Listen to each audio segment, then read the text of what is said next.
Right. Hi, everybody out there. Welcome to today's class. My name is Elliot, and I see many familiar names out there on the student list, and I see some new names. So welcome to everybody joining. We're also streaming this out there on YouTube for people out there to look in on our classes here, so you can see what's going on. So welcome to all of you as well.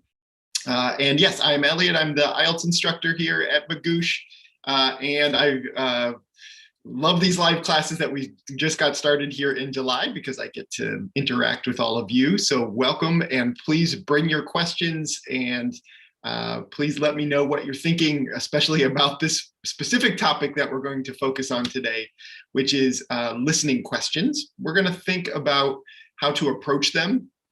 So we'll start with some general information related to strategies for listening questions, but then we're going to look at some specific questions and try to think together about how to apply some of the things that we're learning. So I'm hoping that we can get through, as we go through these kinds of drills and topics, that we can answer some of your questions and be able to focus our learnings that hopefully you're getting from the lesson videos that you've been watching from Magoosh, or if you haven't seen them yet, this will be a good place to get started to think about listening strategy. So that's the goal here for today. 1 second, I almost forgot, I need to record this so that we can put it on your dashboard later. There we go. So now we're all started here. So anyway, challenging listening question. We're going to go through, we can't go through all of the question types. Actually, any of the listening question types can be challenging on IELTS listening. And so we can't get through all of them today.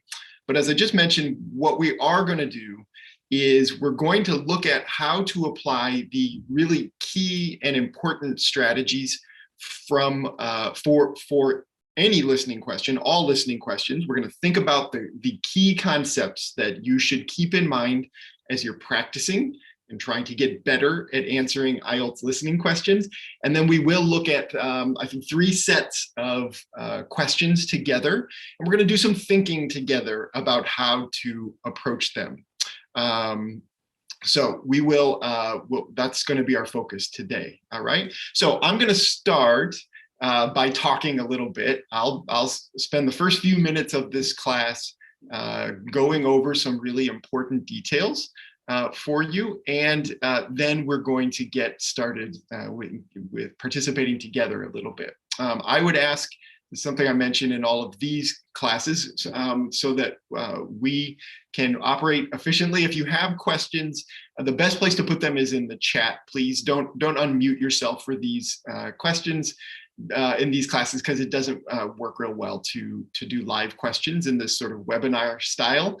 If you're looking for an opportunity to practice speaking and to talk, we do have our conversation clubs that we run on Monday, Wednesdays, and Fridays. I know many of you, I see your names there, are regular attendees, but if you haven't had a chance to come to those yet, it's an opportunity to practice speaking for the IELTS speaking test. And that's a place where we can unmute ourselves and talk to each other and get some speaking practice. Okay, but today, for today's lessons, if you have questions, put them in the chat.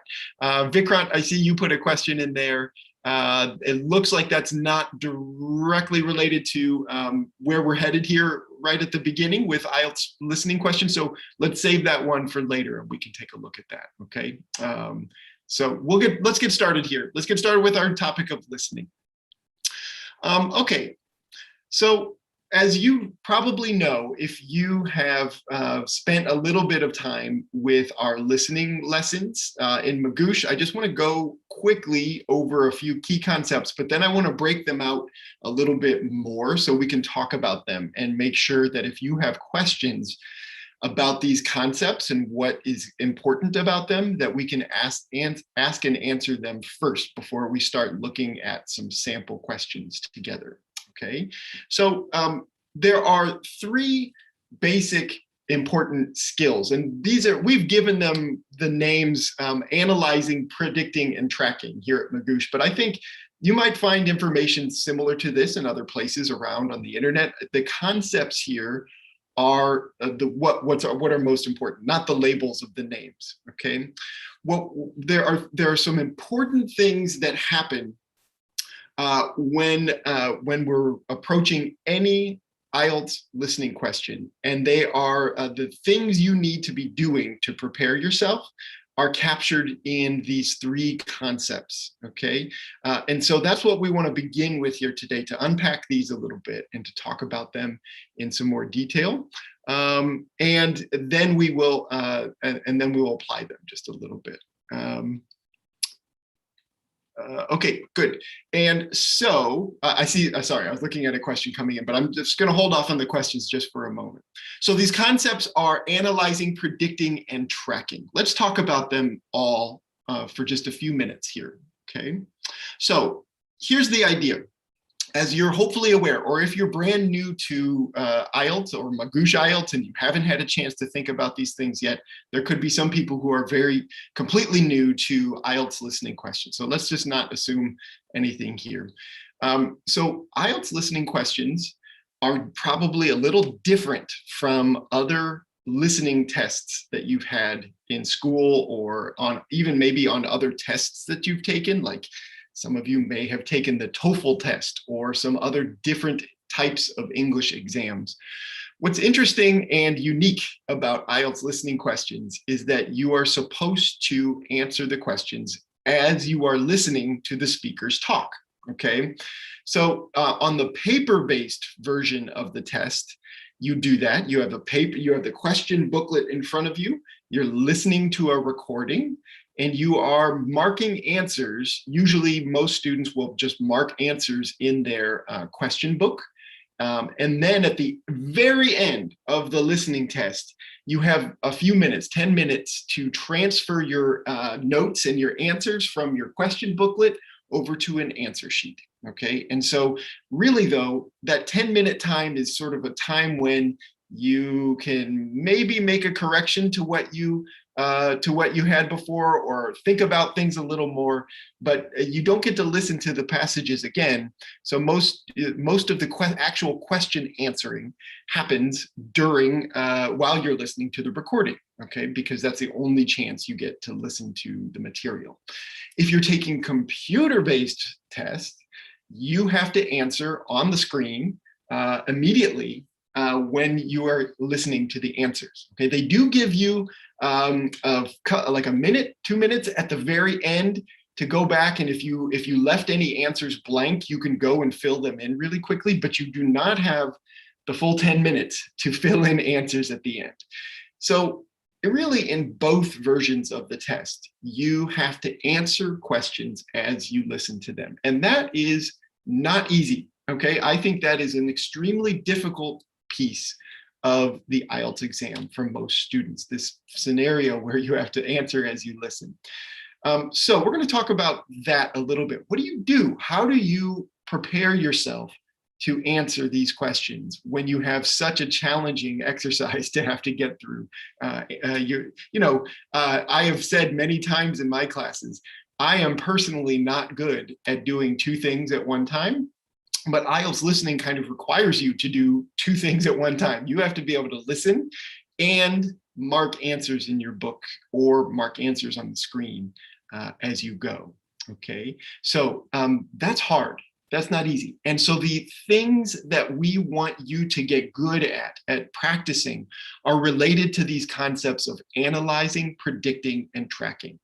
Okay, so the key piece here is that in front of any set of IELTS listening questions, so a group of questions that you are going to have some time to look at the questions before you answer them. Okay, sometimes some students will think, well, maybe I should use the free time in between to go back and check answers from the previous section. If you need to, that's what you need to do. But the absolute best scenario is that you use any quiet time in the recordings to look ahead, to analyze the questions you're about to answer, and to make predictions about them, and to get as much information as you possibly can to help you answer the questions. And that's what we're thinking about with these concepts that are analyzing, predicting, and tracking. Okay, so that's the context here. That's what we're focusing on.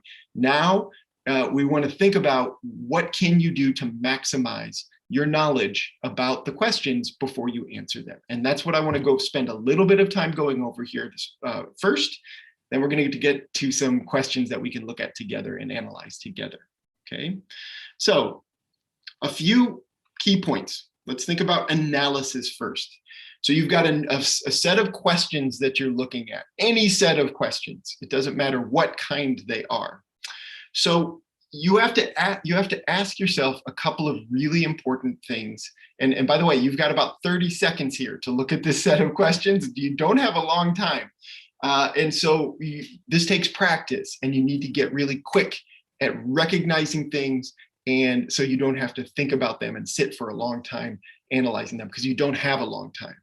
So in the analysis phase, you come to a new set of questions, you need to analyze it. What's there? If it is a short answer question, you need to notice, and if you're taking the book version, circle it, how many words are allowed, how many words and numbers. Some questions allow 1 word, some questions allow up to 3. Some allow words plus numbers, okay? You need to focus on that. You will, it is an easy and unfortunate way to lose points if students do not recognize the word limits on their questions and they answer in a way that's not allowed, okay? It is possible on short answer questions that there could be language that would fit the answer selection. But if it's a question where only 1 word is allowed, but you supply an answer with 2 words in it, it will be counted wrong, okay? Even though the language made sense and it worked grammatically with the question, if you do not follow that limit, it will be incorrect, okay? And so that is a key thing that's step 1. Notice that. If you've got a short answer question, you need to go there. Next, are there noticeable segments? I'm calling them segments, because as we're going to look at in a few minutes, there are many styles of questions where the information is organized into different groups, okay? We're going to look at some questions where we have things like you need to fill in a table, or you need to fill in some notes. And within those tables and notes or other visuals that you have related to the question, there are segments to the material. It is divided in very clear ways.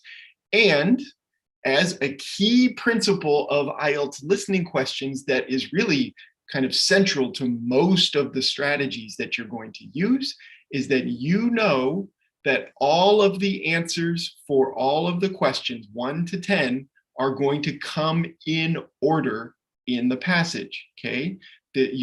So the answer to number 4 is the speakers are going to provide that answer before you ever get to the answer for number 5, okay? If you've gotten to number 5 and you did not hear the answer to number 4, you probably missed it. And that is something to keep in mind, right? That you potentially missed that answer and you just need to keep moving through the passage, okay? So we need to notice, are there different segments in the information? Why is that important? Well, as you are listening to the speakers talk, it is going to probably be clearest to you when they move from one segment of information to the next. If you're having trouble, if it's a challenging listening passage and some of the details are difficult to understand, it's most likely that you're going to be able to at least follow along with the different segments of information, the chunks of information, and the way that it's organized in the question. So the question gives you some visual information to follow along with, and you need to be able to see that and take note of it as you're taking a look at your question before the audio starts. Okay, that's a second thing. Now, I want to add a comment here for all of you out there. If listening is concerning for you. If this is the most difficult section for you, or if it's the one that's keeping your scores down, maybe you've taken IELTS before and you're not scoring the way you want. I would recommend, if that's you, if listening is a major concern for you and you're not getting the scores that you need in listening, I think it's for many students that the paper-based version of IELTS is a little bit easier in the listening section, okay? The questions are exactly the same. One is not more difficult than the other. But what is different is that on the paper-based version, you can have a question booklet with the questions on them, and you can mark up and take notes and circle things and write answers, okay? And because of that, you can do things like, if you're noticing segments of information, if you're noticing on the question that it's divided in particular ways, you can use your pencil and make notes and mark up things as much as you want in your question booklet.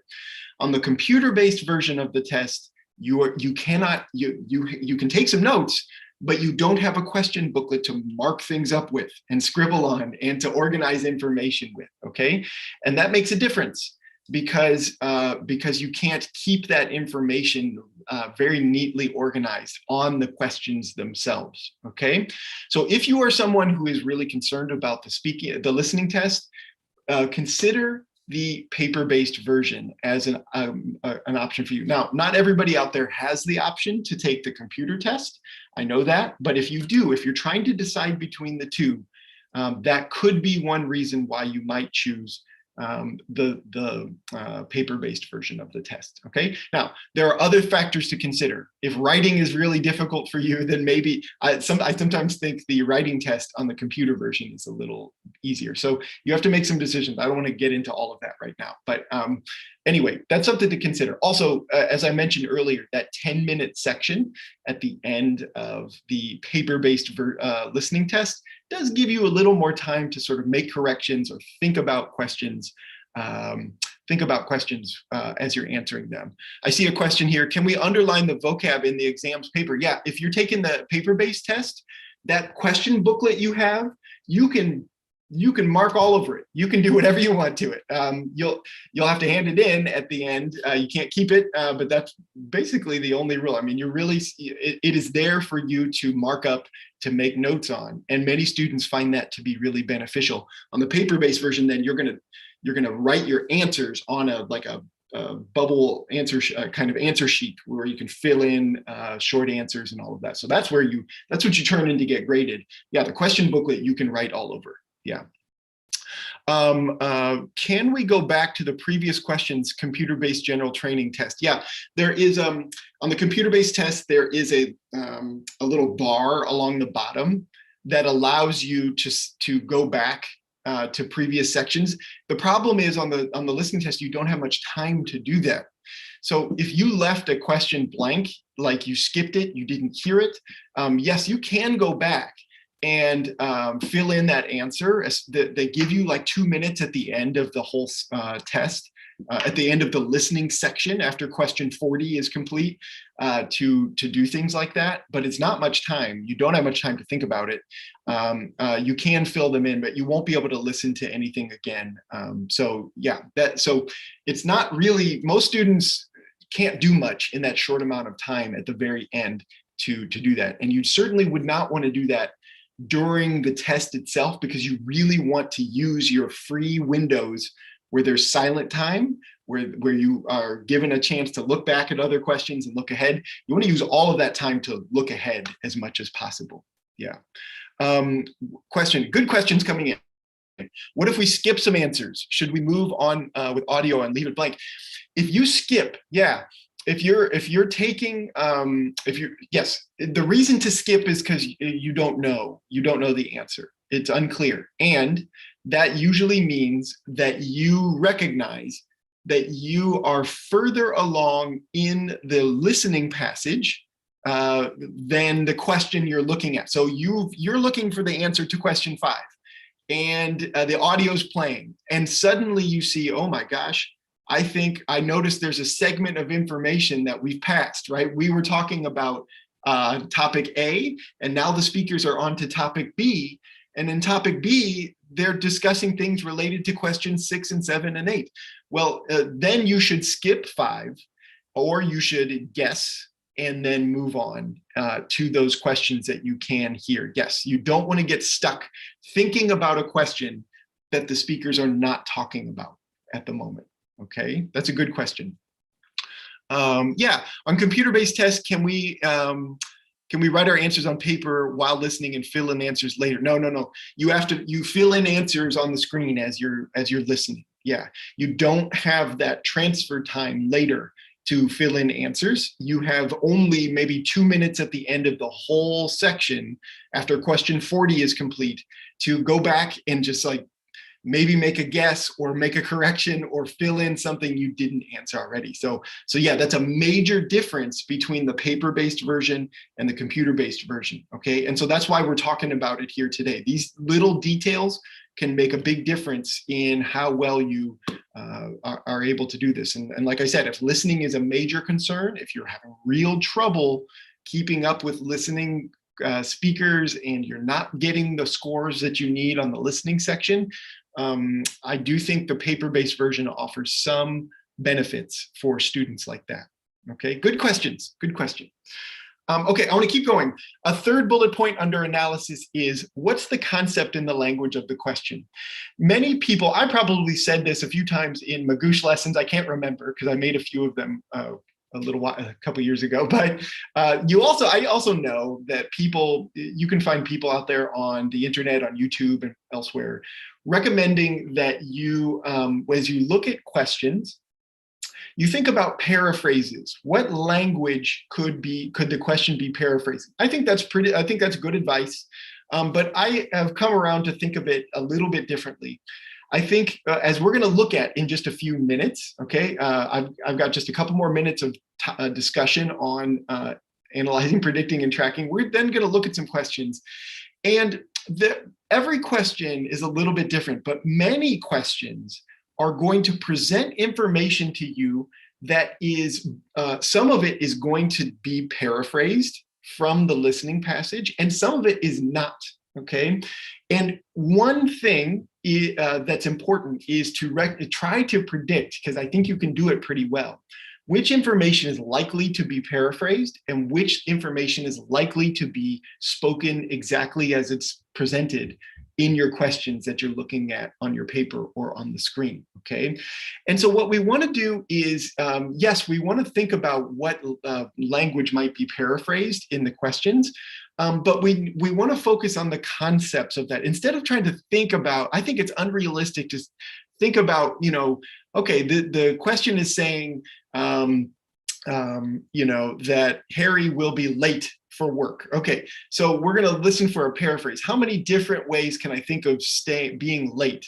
What language can I think about that expresses the idea of being late? Well, in 30 seconds, you're not going to make a list of language that is going to paraphrase Harry being late to something. You just need to make sure you're understanding the concept of what's there. Don't waste time thinking about words that you could use to fill in the questions that are there or to replace the language.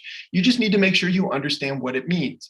I need to listen for why Harry didn't make it on time. That's what I need to listen for in this passage, and I need to be ready to hear that concept.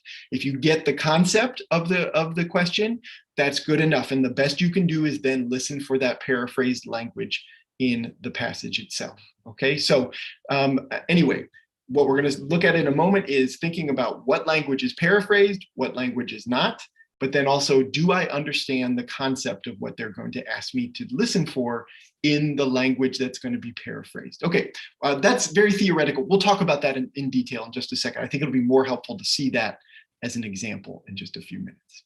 Okay. All right, just a couple more concepts here. I want to talk about prediction, and this is actually related to, this jumps off nicely into what I was just talking about. Prediction, then, you're analyzing the question. You're taking a quick look at it. What's there? What do I need to do? What are the limits that I need to focus on. Now I can spend a little time predicting things. So the things that you can predict, and so this is not easy. Again, this takes time and practice, but you can get good at this kind of thing if you practice enough listening questions, okay? What kind of word or number will answer the question grammatically and logically? We can look at the question blanks and think through what type of information am I likely to need to fill in these blanks that I'm looking at.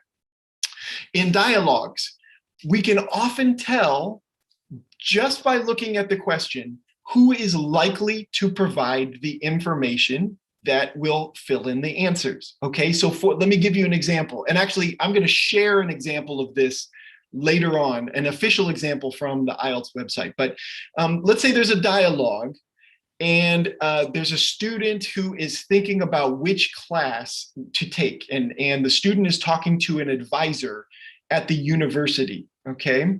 So if we have a question bank and we see, and it's a matching question, and we see a list of 5 different class names, okay? And then the options are that John is going to take the class, he is maybe gonna take the class, or he is not gonna take the class, okay? We can predict by looking at that set of questions that John is going to be the one making the decision about whether or not he wants to take the class, okay? So we get information from the question itself. Who is going to give the answer to those questions? Who should I be really listening to for these answers? It's going to be John, or whatever the student's name is, for that set of questions, okay? We can get good at that, and you can begin to notice it doesn't work every single time, but it is possible that you can make a good, solid prediction about who in the dialogue is going to give you the information that you need to answer the questions, okay? So we're gonna look at that. That's another practical thing we're gonna look at in just a moment. Okay, and then the last thing, and I mentioned this earlier just a moment ago in prediction, there are many questions with lots of complicated information, notes. They love to have note-taking questions for part 4 of the test, maps, even matching questions. Many types of questions have language that is not going to be paraphrased. And we can get pretty good at recognizing what that information is likely to be. We can't know 100% until we hear the dialogue, but we can get pretty good at it, okay? And how does that benefit you? Well, when you can predict which language is not going to be paraphrased, you can guess that it is going to be language that you can expect to hear directly spoken by the speakers. And the benefit of that is it gives you really good information about where you are in the passage, what to listen for, and it gives you clues about when to expect the information to be presented to you by the speakers, okay? So that's another prediction skill we're gonna think about here in just a few minutes as we look at some questions, okay? All right, and the last thing, this will be really quick. So most of the strategy for IELTS listening question exists in that quiet time when you have time to look at the questions before the speakers talk. When the speakers talk, it's like a sprint, right? You're listening, you're looking at questions, you're trying your best to comprehend what they're saying, and you are trying to fill in answers, either writing notes in your book, circling things, writing words down that fill in blanks, things like that, if you have the paper-based test, or you are filling in those answers on the screen. Okay, it is intense, it's hard, it's not easy to do. Even for the best listeners out there, I think it is a challenging exercise. Oops. So the thing that you practice, and this is just this is just a basic thing to try to do as you're practicing IELTS listening questions, is to work on tracking. So focusing on the questions, that's part 1 of tracking. So in the most difficult sections of the test, like parts 3 and 4, where you've got these academic discussions that are usually more complicated, right? In part 3, you've got a dialogue where it's often over a somewhat academic topic, or it's related to an academic topic in some way. And you've got to follow along this conversation as two people are talking. Or in part 4, you've got a lecture, and the information and the vocabulary and the grammar are just a little more advanced than the first 2 sections of the test, right? So it becomes important in these two sections, and especially part 4, that you don't get lost in the details, that you are trying your best to focus on the questions as you're listening, and not to get lost in the details that are the things that you don't understand that the professor is saying as they're going through the lecture. You're trying to listen for information. If you can do that, you can answer the questions correctly, even if you don't understand 70% of, oh no, that's probably too high, but even if you don't understand 30% of what is in the lecture, you can still answer all the questions correctly very often, okay? And so tracking means that you are following questions as you go through, trying to listen for answers as you go. The second part of tracking, this is the hard part, is that you're trying to look a little bit ahead. So when you are listening for answer number 6, you are aware of what is coming up for question number 7. And the reason you want to do that is because if you come to something that is likely the answer for question 7, you know you missed something for question 6. It feels terrible when that happens, but at least you can maybe just miss one question instead of missing the rest of the section because you got completely lost. So the goal is, and the tricky part is, to focus on the question you're trying to answer, but to have some awareness of what's coming next, what the concept is. As we talked about, we're going to talk about how to notice segments of questions and things like that, so that you get really good at keeping your awareness level high about where you are in the questions related to the passage. Okay. All right. Okay, good. So those are my comments. And Hamna, I see your comment there. Listening to English in real life is a lot easier than this. I could not agree more. I think you've nailed it. This is hard. This is not easy. And I think I said this on Tuesday, that every now and then at work, there's an opportunity for some of my colleagues. We work on, at Magoosh, we work on lots of exams, right? Different exams, GRE and GMAT and LSAT and all these exams people take to go to grad school. And there are some times when I have had an opportunity to show my colleagues things like IELTS listening questions, and some of them don't have any background in what the test looks like because they work on other exams. And yeah, people find it really unusual. Wait, what am I supposed to do? I'm supposed to answer these questions as I listen? Oh, and I'm supposed to fill in blanks with words that come directly from the passage itself? It's not easy. It's not easy. And that's why this is something that takes practice. And these skills that we see up here on the screen take practice. Okay. And so that's what I want to encourage and remind you about here today. I've spent the first part of this class talking about these key skills. Now we want to jump in and just take a look at some questions related to these things. Okay. Question, is this strategy just for part 1 or just for dialogue? No, these strategies that we're talking about here are general strategies that work for all 4 sections of the test. Some of them, so I did note here under prediction, the second point, that point about who is going to provide the answer to the question, that doesn't work for part 2 and 4. That works for parts 1 and 3, where you have dialogues between 2 people. But the rest of the comments work for any part of the test. I see some comments coming in from YouTube that British accents are challenging for someone out there on YouTube. Yeah, we talked about this on Tuesday in our class, general class, on how to improve your listening ability. That yeah, listening to different accents is pretty important for IELTS, especially if you're struggling. Sounds like you out there have noticed that British accents are really tough for you. And I think all of us have more exposure to certain English accents than others, depending on where you learned English and what you're most likely to hear most often. So preparing for IELTS is definitely a time to expand your listening repertoire and to listen to as many different accents as you can as you're listening to material, not just IELTS material, but all kinds of stuff.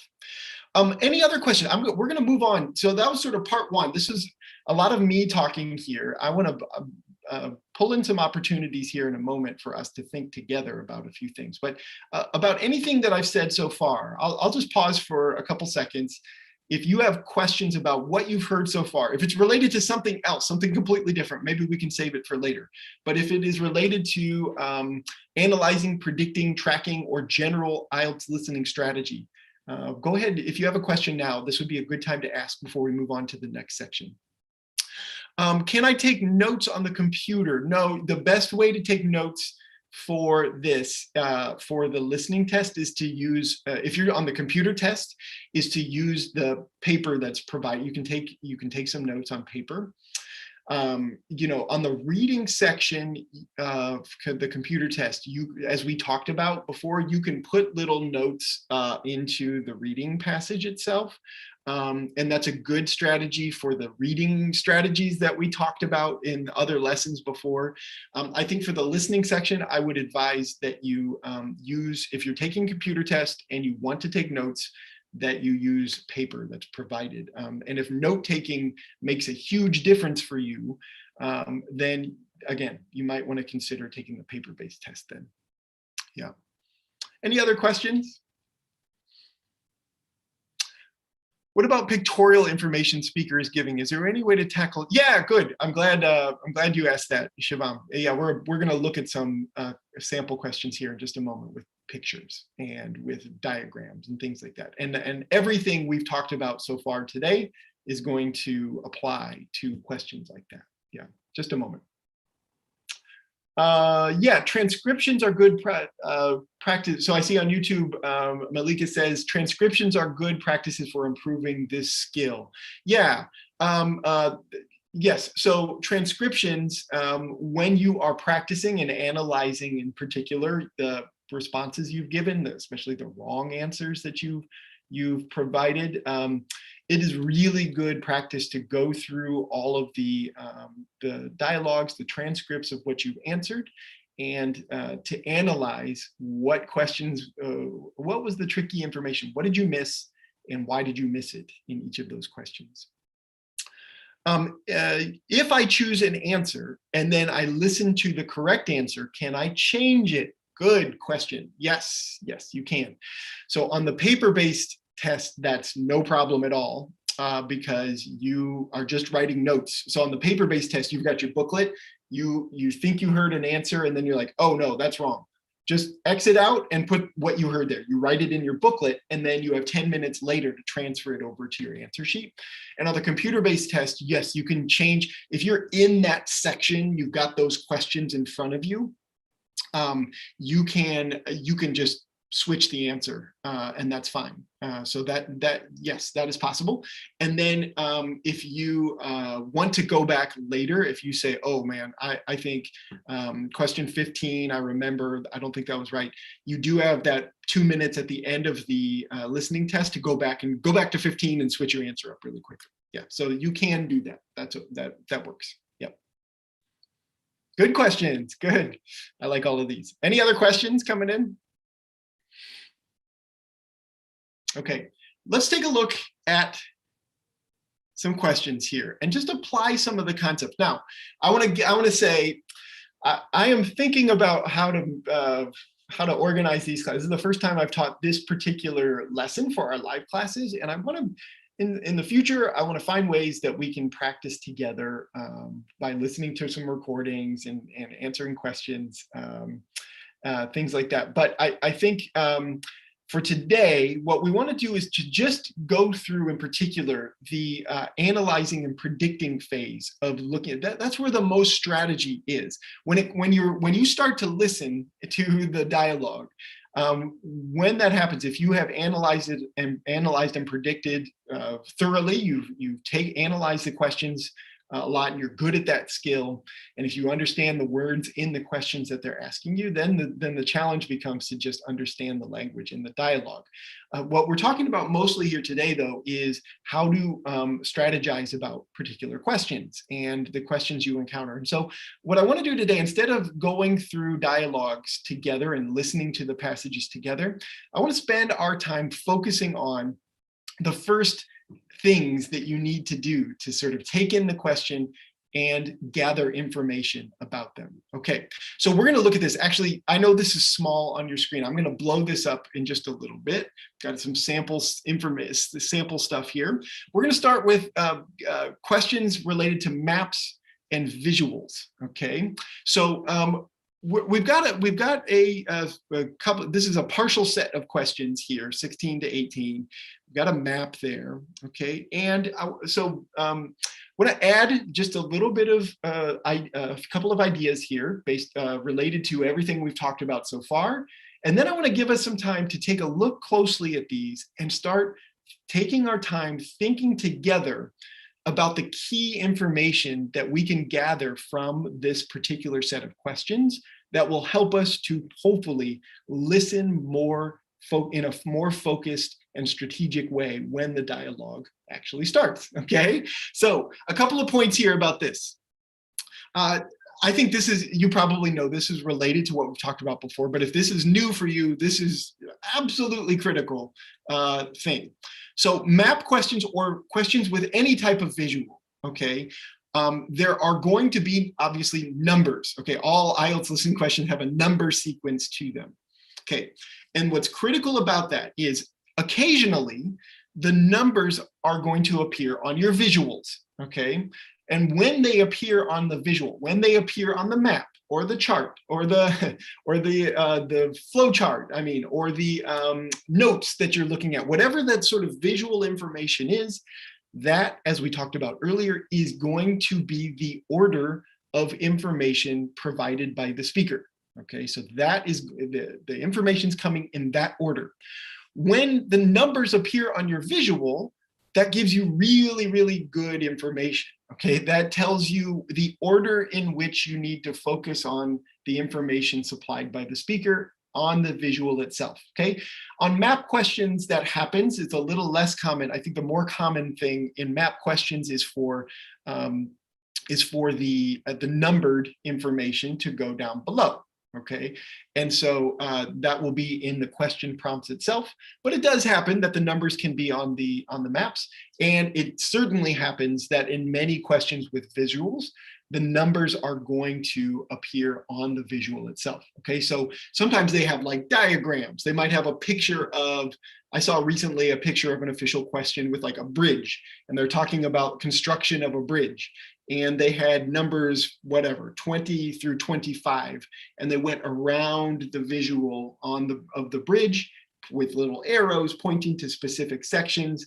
That gives us the order in which we need to focus on the visual and tells us where to look as the speakers are answering questions. Okay, so focus on the numbers is the point. The numbers are going to give you the order of information. Where is the numbered information in relation to my visual? Okay, that's point number one with any question that includes a visual. Okay, then what you should spend your time doing when you in your 30 seconds before you answer is to deeply and closely examine the visual. You need to know all of the information that is labeled.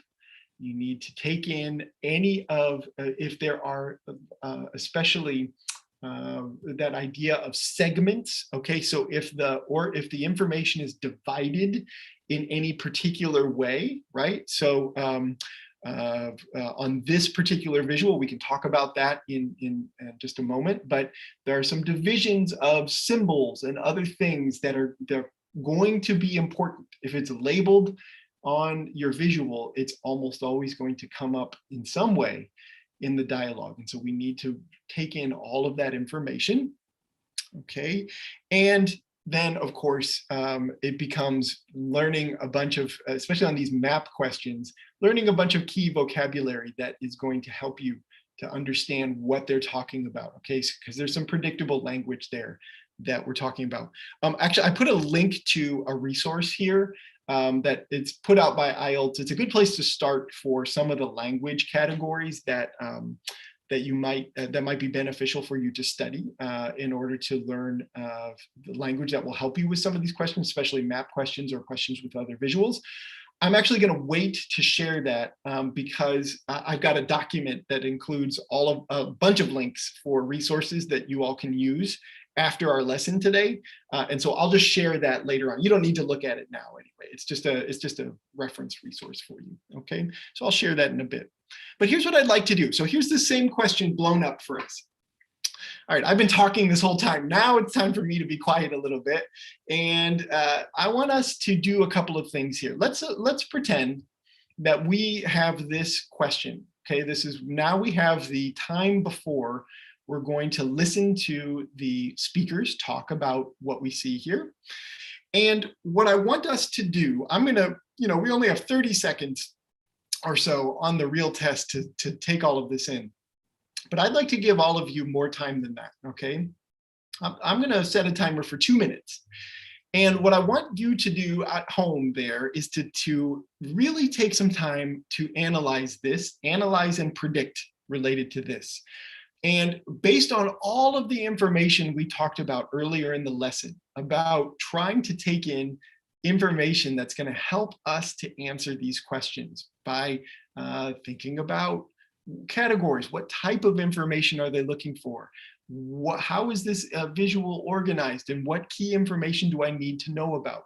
I would like for you to take these 2 minutes to analyze this particular question. And then in the chat, if you have ideas about the key things that you think are going to be important to focus on as you're listening, you can put ideas there. Now, there are a lot of things to consider. So you don't have to put a big list of all of the things that you notice here, but if there are some things that stand out to you as key information on these visuals that you are going to need in order to predict answers accurately and efficiently, then share your idea or ideas in the chat. I'd love to see what you come up with here, and then we can talk about it together after the 2 minutes, okay? So I'm gonna set my timer now, and go ahead, take a close look at this, and put any ideas you have about prediction points into the chat so that we can look at them together, okay? I'll be quiet now. The timer's going.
Mhm.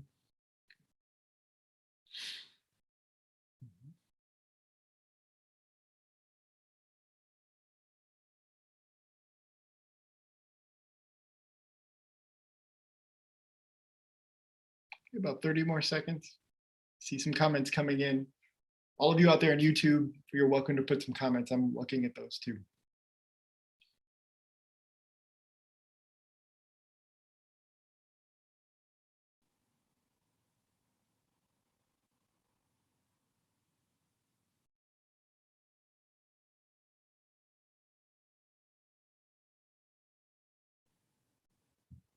Okay.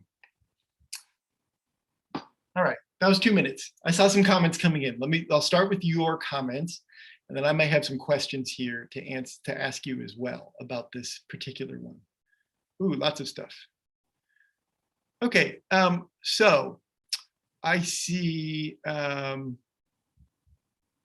yeah, directions are important. So looking for keywords like across, corner, footpath, across the lake, just after the aid post on the left side. Yeah, okay, good. And that's a nice comment in combination with Raphael's comment there, that access points are critical. Okay, probably the listening is going to begin in one of these. Yes, good. Both of these points are really important ones to start with. Most of, not always, we can't always say always with IELTS listening questions, because they do change things sometimes, and they do offer new challenges every now and then that kind of throw things off a little bit.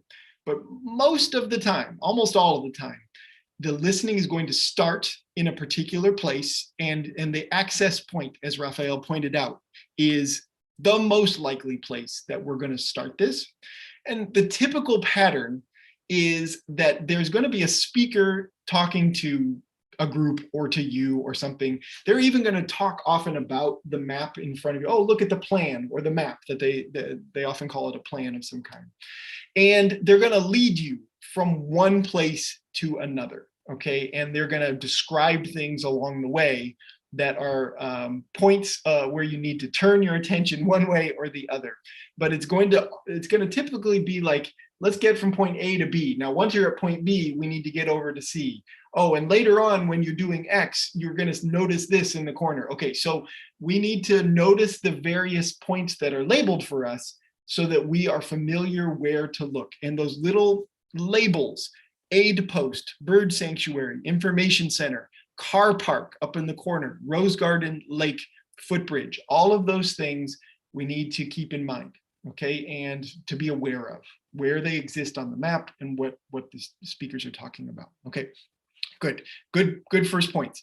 Okay, tracking key areas like Rose Garden Lake, yes.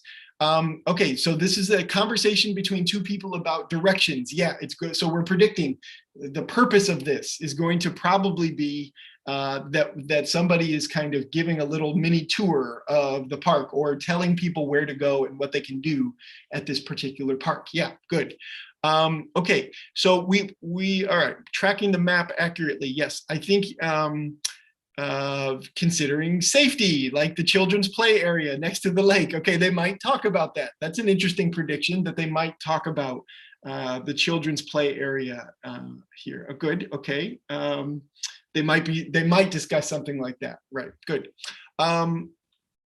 Marco, you said it might start in the information center. Yeah, that would be a logical place too. Yeah, and so either the entrance or the information center, yeah, could be a good jumping off point. Good observation there. Yes. Yes, taking note of the directions, north, south, west, and east. Yes, down here, and the maps are going to be oriented this way almost all the time. Okay, but they also sometimes talk about especially if the speaker thinks that you are looking at the map like they are. The IELTS passages will sometimes say, like, okay, as you're looking at the map, it's on the left, okay? And so that is trying to tell you, as you're looking at something, so if we're looking at the bird sanctuary and the aid post, as you're looking at the map, the aid post is on the left, right? And so they give you that kind of orienting information sometimes. And so that's another thing to keep in mind. Yeah, good. So you're trying to take all of this in. You're making some predictions here. Good. Hamna, your comment, I love this. The block around the map is not just a general box. It's the running path, and the dotted line is the footpath, and the answers are mostly around the dotted line. Beautiful. Yes.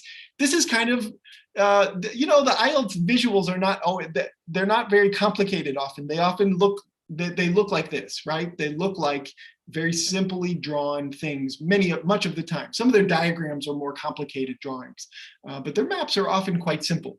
And yes, this path that goes around the whole park there, this is supposed to be a running path. Yes. And most of the answers are oriented in relation to the footpath in some way. Good. And so we can expect that many of the answers will come there. Good. Okay. Does spelling matter while writing answers? In American English, it can be utilized in British. Okay. Yeah, good question, Vikrant. You can write if there are words that are spelled one way or the other in British or American English. You can use either one. I have heard, I think in the writing section, they want you to be consistent, so you're not going back and forth, I think. But you can use, in general, you don't need to worry about that. If you know the spelling for British or American English for things, you can use either one and it will be fine, okay? Good, okay, now question for you. As you're looking at this map and the questions, okay, what information is likely not to be paraphrased at all? What information would you expect that the speakers would possibly say directly without paraphrasing any of the language? Is there anything there that stands out to you in that way? What do you think?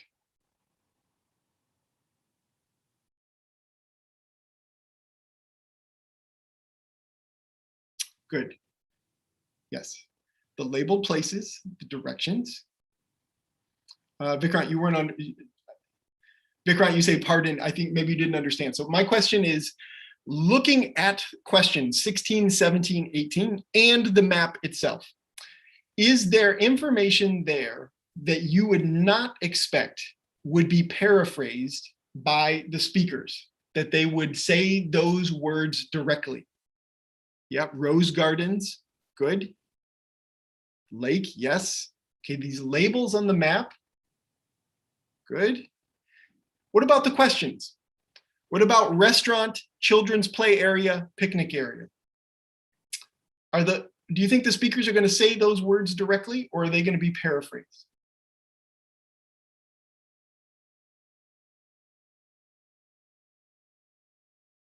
Yeah, good. We might, it's possible, we might get paraphrases for these, but I think it's very likely that we're going to get close to direct language for these, okay? Now, they might say children's playground, okay? Good, they might say that. We need to be prepared for that. That's possible. They might say an area to eat outside. But I think it's very likely with these that these labels that would go on the map itself, like this, are going to be, it's possible they could be paraphrased, but I think we could expect to hear most of these directly from the speakers, okay? And so what we're gonna get though is directional language in this map. Usually we're gonna, the tricky part of these is following along and saying, they're gonna say things like, well, across from this or that, or go directly here and then you turn left, and as you're looking at the map, it's the smaller building on the right, okay? That information is where what they're testing you on. With these, it's very often not that they're testing you on paraphrases of the labels of the map. Yeah, so Hamna, you get confused. Yeah, indoor eatery area, it could be Vikrant, you have to be prepared. Yeah, there could be some paraphrase of restaurant. It's true, they could do that. It's not impossible. But typically the challenge for these is following the directional information, and Hamna, you've identified that well. Yes, and that's why on this previous screen, I'm going to give you a link. It's got a few ideas here, but it gives you a place to get started thinking about some directional language for these map questions. Yeah, good. Very likely that these labels that we see are going to be either not paraphrased or very similar to what's here. The challenge for these map questions is they want to see it, you can follow what they're saying and follow your way around the map on the different things that are identified and labeled there. Yeah, good. Yeah, entrance could be. Vikrant, will we always get a map question, or it depends? It depends. Yeah, it's a common question type, but I wouldn't say it's possible you're going to get a very different type of question there. Yeah, it's not, you don't get it on every single IELTS exam. So, yeah, good. Okay, again, we're predicting. We're trying to get information that's going to help us answer these questions. Let's try another one. Okay, similar challenge here. We've got another visual here. These tables are visuals also. And now we've got a couple more layers of information that we can think about with these, okay? So on this one, our visual includes the numbers on the table itself. Okay, so as we talked about just a moment ago, that is really important information. Okay, it's going to give us a sense of where to follow along on the table itself. Okay, so noticing numbers. All right, so what we want to do then, as we're analyzing and making predictions about this, is to think through, okay, remember we talked about segments of information and how information is likely to be organized by the speaker when they're speaking. We can get information about that by looking at this particular set of questions. Okay, so I'm going to let you do that in just a moment. Okay, and that vocabulary link that I have at the bottom there is actually, it's the same one I had on the previous screen. Okay, so anyway, I'll share that later when we get to it. Okay, some other things though. Now we've got some additional information. This one is a very different style of answering question. The last one we had to fill in numbers. Okay, so A through H, I think. Now we've got a different style of question. I'm gonna let you, now that we're deeply into this, I'm gonna not give any more clues or give you any more information. I want to do the same thing we did before. How about another 2 minutes? Take a look at this question set and what key things would help you to answer this question well in the analysis and prediction phase. Okay, so I'll be quiet again. 2 more minutes. Take a look. There are going to be different things we should pull out of this one than the map question we just saw. All right, go ahead. See what you come up with. Put it in the chat once you find things that are useful.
About 30 seconds.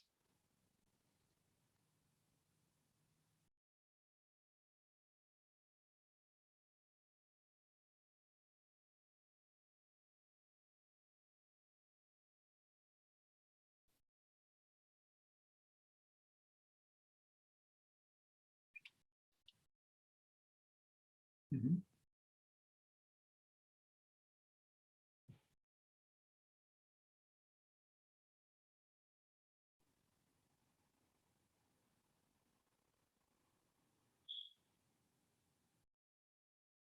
Okay, that's 2 minutes. I see some things coming in. Let's see. Yeah, people are noticing. Start at the top. Hold on. Look for the answer types. Vikrant, you're saying, look for the answer types, like it can be a number for cost, time. Yeah, a lot of people noticing the different categories there. Good. So numbers are going to stand out here. Compare columns with each other where the information is already there. Yeah, good. Yeah. All right, so we notice generally we've got this nice table there, and it's labeled for us in particular ways. And some of the labels are important: cost, time, things to remember. Okay, the names of classes. The titles on the table are useful. Yeah, the titles are very useful. So we've got this Fairview Summer Youth Program. Okay, I don't know what I'm going to hear about, but I'm guessing it's some type of program for kids. Okay, and it's a summer thing. Maybe they're not in school, and I would, this probably isn't so useful, but I would guess that this is going to be a parent calling in to get information about this thing. And notice, we know that this is part 1 of the test. So we know that this is going to be a dialogue, okay? And, it seems like we're filling in information on this table that somebody, an expert or a representative from this camp is going to supply to us, okay? So who's likely gonna give this information?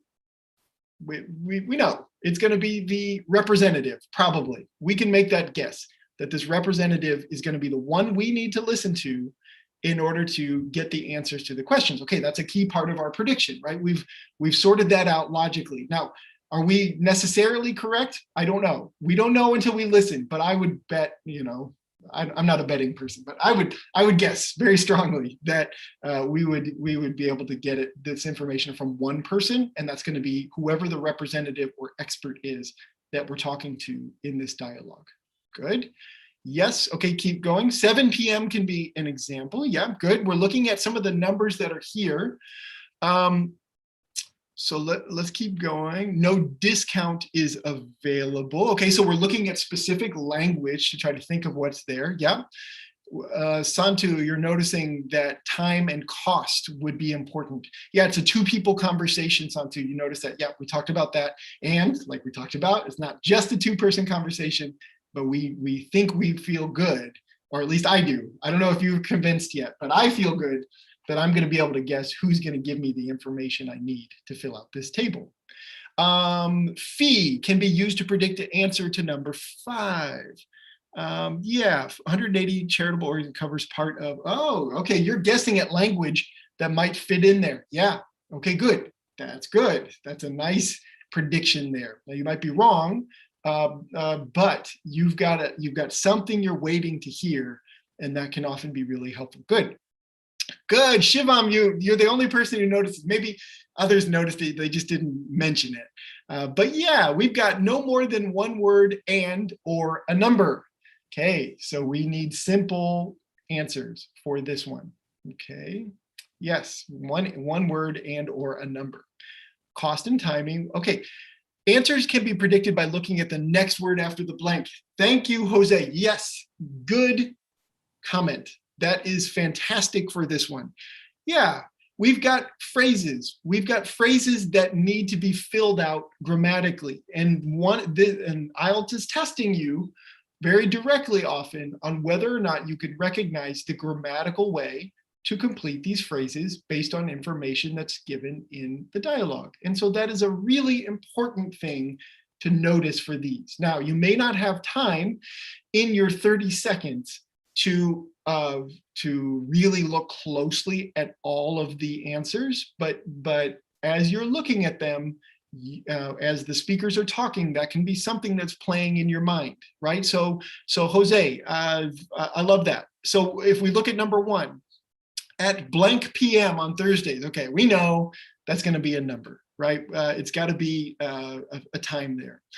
But number 2, no blank are available. Well, all right, so what would logically fit in there? Are we could probably, and grammatically also, I mean, I think we can almost guarantee that we're looking for a noun to fill that in there. Something is going to fill in there, and there's going to be something that is not provided, or you can't get it. So we're looking for something that you can't expect to have or to receive or to see in this particular place, right? And so we need something that's going to fill in that logically, that concept. Yeah, we could work on others. Number 3, money.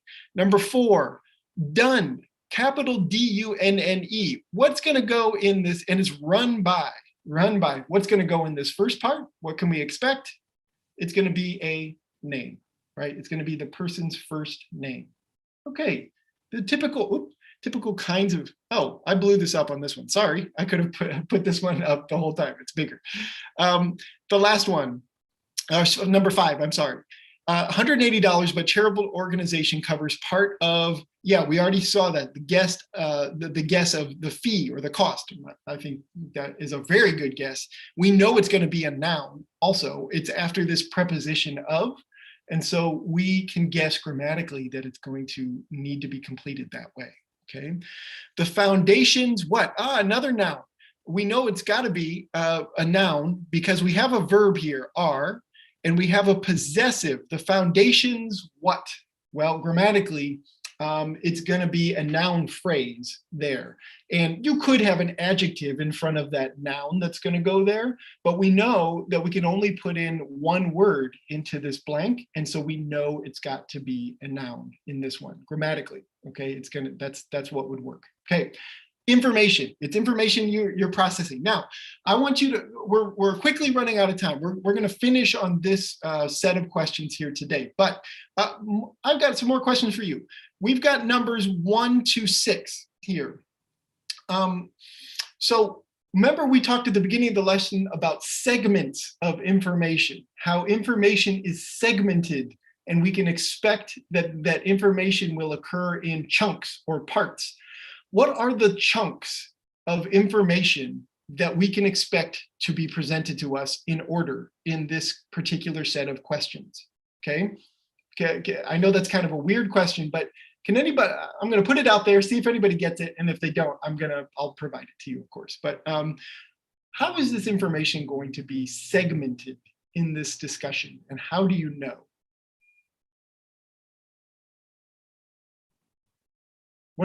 I'll give you a clue. There are going to be 3 major sections of this discussion between 2 people. What are they, and how do you know?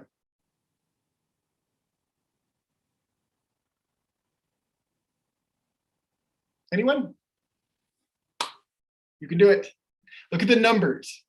Look at the numbers and the order of the numbers, and then look at the visual itself and try to think through what are the different segments of information we're going to hear. Oh, wait a minute. Oh, I'm sorry. People are answering and I didn't see it. I didn't have the chat all the way scrolled down. Sorry, I was waiting for nothing. Yeah, good. It's going to be related to the classes. Yes, you got it. We can see questions 1 and 2 are coming first, and both of them relate to the class Singing the Blues, right? Questions 3 and 4 come next. They are related to the class Pottery. So, and 5 and 6 are related to comics and cartooning. We know that the segments of this discussion are going to be related to each of those classes. Okay, now they always can. If IELTS wants to, they could talk about something and go back and talk about it again. Say, oh, I forgot to tell you about something related to singing the blues, right? So maybe in that example, maybe you are talking about singing the blues and you think you heard the answer for number 2, but you weren't quite sure. Maybe it wasn't there. And then they move on to pottery. Okay, they are not going to give you the answer to 3. If they go back and say, oh, wait, I forgot to tell you something about singing the blues, it's going to answer this before it gets to that. That could happen, I suppose. But in general, we know that this information is going to be organized into classes as predictable segments for this question. Okay, and that's what you want to be looking for. We don't have time to get into our last set of questions. But it's going to be very similar even for really difficult part 4 questions where you've got like notes like this. Okay, we could look at these kinds of things. You know, they're going to organize the notes into segments like these, and your goal for these types of questions is to, as you're predicting, is to take as much of the sequence in as you possibly can, noticing the different segments of information that you're going to have to listen to. And then in that very difficult dialogue that you're listening to, you're just doing your best not to get lost, but to organize, you're trying to keep your attention towards which segment am I in and which question am I trying to answer. And you're trying to just not get frustrated or annoyed by all of the language you're not understanding in the lecture, and you're focusing all of your attention on, I'm trying to find this specific answer for number 6. Do I hear anything that gives me that answer? And try not to get lost in all of those details, okay? All right, I had some more samples here to look at today, but the concepts are very similar to what we're looking at here. You know, we were going to look at a matching question style, in which we, you know, in the matching questions, it's very similar to the map questions that we saw before. Most of the matching style questions are going to have some list of things that you need to listen for. And often in matching style questions, there's going to be information that is not going to be paraphrased, right? So in this one, we've got a list of study resources, and you know, we can expect that the speakers are going to say supplemental readings, main textbook, intro to adolescent psychology. They're not going to paraphrase these categories of information for us. The paraphrases are going to be down here in the question. Sometimes that's reversed. Sometimes the things in your list are going to be paraphrased, and sometimes the questions stems are not. You have to look at those. It's something, it's going to change in every question you answer, but it's really important and critical information to try to predict and to build your skills at trying to recognize as you're answering these questions, okay? Now, what I want to finish up on here today, since we're running out of time quickly, I promised earlier in the lesson that I'd share some resources. I want to share this with everybody now. I'll share it to everybody on YouTube and here. I'm sharing some official IELTS practice questions, some links to them. If you haven't gone to the IELTS website, they don't give us a lot of free official content to practice, but they do give some. We've talked a lot about today about the paper test versus the computer test. I've got some links to practice exercises for both so that you can practice both at home and get a look at the appearance of the official test if you haven't done that yet. I assume most of you have, but if you haven't yet, that can be a really important step to do. Then also up at the top here, I promised you there's a little guide that IELTS put out that gives you information about some vocabulary to use, some categories of vocabulary to study for different parts of the test, including the listening test. And I think that's a good place to begin to start, and then to branch out and add more words and language to those lists that they've started with. It's not a super long list, but it is a good place to start. And it's from the official source, so we always take that to be really important information, okay? Then I also wanted to provide, I didn't get a chance to talk about this too much, but I did want to provide a resource. So somebody in the last class asked about some ways we can practice listening for difficult lectures, like part 4 of the test. And many universities these days are publishing samples of their lectures online. And Harvard University has a nice library of free lectures that you can listen to. They're long, they're dense, they're complicated. But if this kind of thing interests you, it can be a good thing to add to. But last lesson, we talked about doing variety listening and very focused kinds of listening exercises as you go. These can be really good things to listen to on your headphones as you're traveling to work or something like that. Good sources of academic style language. They're long though. Most of the classes are like an hour long. If you want shorter things, we talked about TED Talks and other things like that. That can be a good resource. But anyway, I wanted to provide this idea for those of you out there looking for classes, and they're just interesting. They tend to be, you know, Harvard's got good professors, and they are going to be experts on a wide variety of topics that you might or might not be interested. Yeah. So yeah, I've been talking about the link here. I'll put the link in the chat for you, and I think I have the sharing permission set correctly, so you should be able to get in there. I shared it in YouTube as well for all of you out there. Yeah, I see people getting into the doc. That's great. And I'll put this also when I put the recording on your dashboard for Magoosh students. The recording will go up later today, and I will also add a link to this document that you can see just below the recording title, the title of the lesson on your dashboard. There will be a link to this particular document, okay? The question samples I posted, they were related to the question types that we were looking at in the lesson.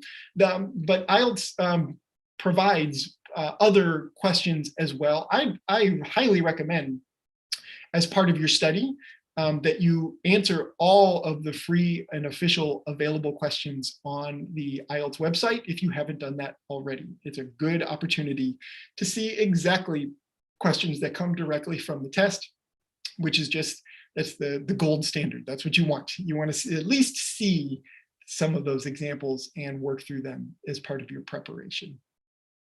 Yeah, Vikrant, the question at the beginning, let me go all the way back. Vikrant, on Magoosh portal, we don't have an option to give all 3 sections at a time, and one task contains maximum 7 questions. Vikrant, I'm not quite certain on your question here, to give all 3 sections at a time. You can do all 3 sections at a time by using our mock test feature.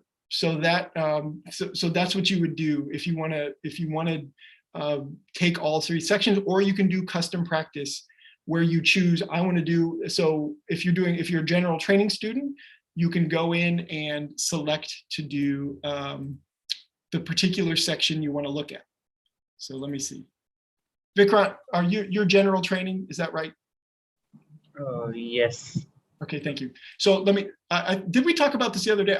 I can't remember if this was your question or not, but if you go to practice, custom practice, oops, I need to be in general training for you. Hold on.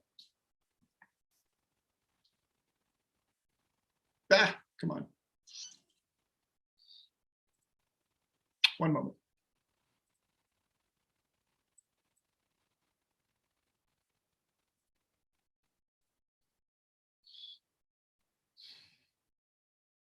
Oh shoot! I just switched computers.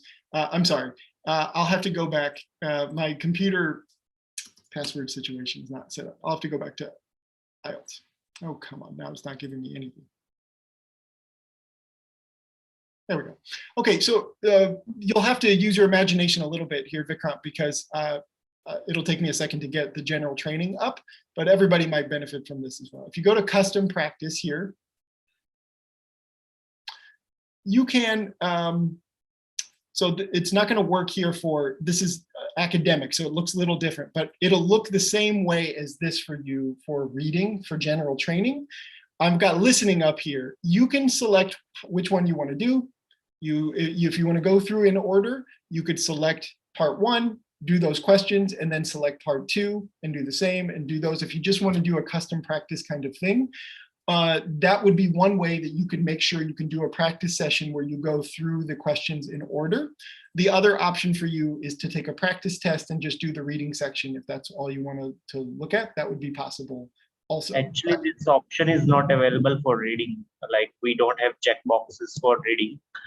Can I quickly share the screen? Like, actually, what I want to do is, like, I want to give all 3 sections in one go. Yeah, so then you should just go through the practice test. That's the best way to do that. Yeah, that would be the best way. Yeah, and task 1, yeah. So the part 1 is gonna have a mix of questions that it's gonna be on average 7 to 8 long, right? We want to have an average of about 13 questions there for each of the sections, more or less. And so our questions do replicate that in a way. You might get one or more question or something like that in one of the parts of the test, but we try to keep it to that average number of questions that you're likely to see for each of the sections there. So that's what we try to do in the Magoosh IELTS practice format. Okay. Good. Good. Section. Okay. Where do you get practice? Shivam, I'm not quite sure about your question. And we're into general questions here today. For all of you folks there out on YouTube, thank you all for joining today. We're getting into some general questions here about Magoosh. So we can say bye-bye to all of you out there on the internet. So thanks for tuning in, everybody. And we're gonna have more classes next week on Tuesday and Thursday. So if you want to join, please feel free. We'll put them on our channel as well. All right. So I'm going to end for those folks. And we can take a couple of moments here to talk about Magoosh stuff with all of you. Good. Yeah. Thank you, Laura. Bye. Yeah. If you don't have any questions or you don't want to stick around, that's fine. That's okay. But I hope many of you will come tomorrow for Conversation Club. If you haven't joined yet, we've got a great group going. I sometimes have had some technical difficulties, but I overcame them on Monday. I have my new computer here that's working just fine. So tomorrow we'll meet again. So I hope to see some of you tomorrow. Oh, Shiv. Okay. Yes, Isaac. Tomorrow we will have Conversation Club. Yes. Oh, you didn't find custom practice for academic. Okay, so custom practice is just up here. Actually, this is academic that we're looking at on my screen right here, Shivam. So custom practice is up here. You go to practice, custom practice, and for reading for reading for academic, we don't divide them into the 3 sections because they're generally quite similar. So we don't divide them up that way. But if you want to do just listening practice for listening part 4, the lecture style thing, you can do that here. If you want to select writing, you can choose to do task 1 or task 2, and you can set up things that way. If you want to, when you practice, you can set things up so that you see the explanations after the questions. If you want to just answer the questions and then see explanations later, you can set it up that way as well. So that's another thing you can do in custom practice here. Okay, but that's what we're talking about, Shivam, about for general training. There are some different categories that are available to students in general training because the test is divided up just a little bit differently. Yeah. Good. How are mock tests set up? So the mock test, you just do custom practice, and you just do a practice test, and you can start a new mock test there. We do our best to try to get the timing the best we can. There are, we try, and if there are things that you have to keep in mind about the Magoosh platform, we try to label those for you as you're taking your test. So just read all the directions there. And that's one way you can practice trying to take everything in order from beginning to end. Good. Yeah, Jose. Yeah, I agree, Jose. I like to stick around and ask and answer folks' questions. But yeah, you can always use the help button and ask these questions to our help team, and they'll respond to you quickly. Okay, so the help button, you can see it down here on my screen, is the place to go. And we've got folks who really want to make sure you're getting to the things that you want to do. Yeah, good. Okay, folks, thank you all for coming today. I really appreciate your participation, and I hope to see many of you tomorrow in Conversation Club. And next week, we will continue it on. We've got 5 classes next week, 3 Conversation Clubs, and 2 more classes next week. So we will see you all then, okay? Thanks for your participation. Thanks, everybody, and we'll see you soon.